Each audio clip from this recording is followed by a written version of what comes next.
All right, guys, welcome back to another episode of Every Day We're Calculating. Every day we're calculating. Math with Miss G. In this episode, we're going to be talking about adding and subtracting fractions with unlike denominators. That's right. That means when the denominators are not the same. This is very important for 5th grade. Also, you can use it for 6th grade on up, even some 4th graders if you're ready for some enrichment. So, let's check it out.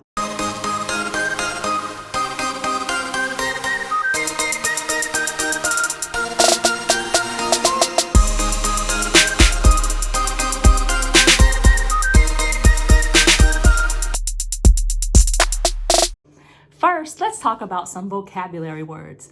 The first vocabulary word is a fraction. What is a fraction? A fraction is a number that is less than one whole. It has a top number and it has a bottom number. Now, that top and that bottom number have names as well. The top number is what we call a numerator, and the bottom number is what we call the denominator. And what separates the numerator and the denominator is called a fraction bar. The next word that you need to know is equivalent fractions. Equivalent fractions are fractions that are equal to one another, hence the name equivalent that comes from equal. To find an equivalent fraction, all you have to do is multiply the numerator and the denominator by the same number. That's right, any number that you want. You can also divide by the same number. So 1/3 times 2, if I do 1 times 2, that's 2. And 3 times 2 is 6. So 1/3 is equal to 2/6.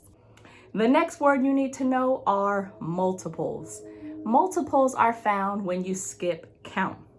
So if I have the number 2 and I want to find the multiples of 2, I would skip count starting at 2. 2, 4, 6, 8, 10. Now let's jump into our lesson. Let's take the fraction 2/3 and let's add 2/3 to 1/4. Very first thing that I notice is the denominators are not the same. And the rule for adding and subtracting fractions is the denominators must be the same.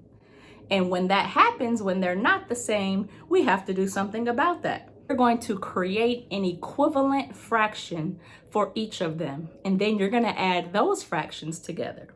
So, how do you do that? What you're going to do is you're going to take the two denominators. I have the denominator 3 and I have the denominator 4.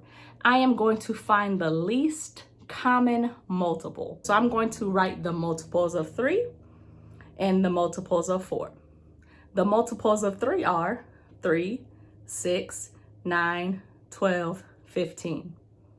The multiples of 4, 4, 8, 12, 16.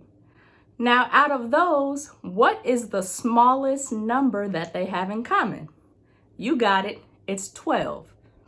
Once you find the least common multiple, that becomes your new denominator for your equivalent fraction.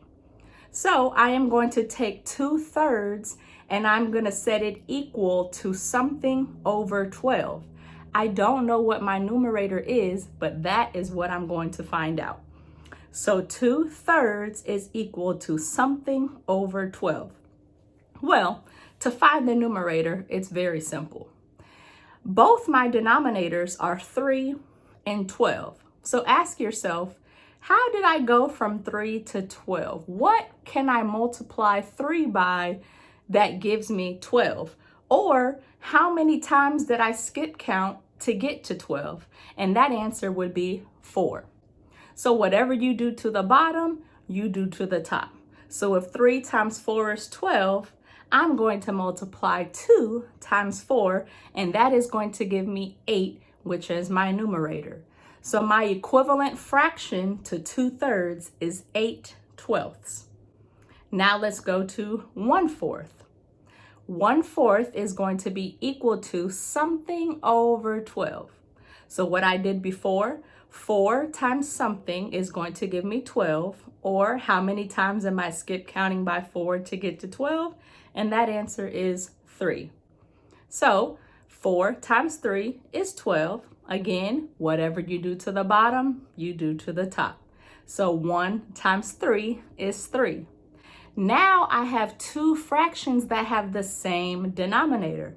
I have 8/12 and I have 3/12. Because the denominators are the same, I can now add or subtract these fractions. In this problem, I'm going to add them. So now I'm going to add my numerators and leave the denominators the same because they are the same number. So 8 plus 3 is 11, and my denominators of 12 are going to stay the same. So my new fraction is 11/12. So 2/3 plus 1/4 is equal to 11/12. And I did this strategy by finding the least common multiple, and then I created an equivalent fraction for each, and I added those numbers together. Because remember, you can only add fractions or subtract fractions when the denominators are the same. Thank you for tuning in to this episode of Everyday We're Calculating. Please be sure to like, comment, and subscribe. Also, follow me on Instagram, Math in the Big Five. See you next time.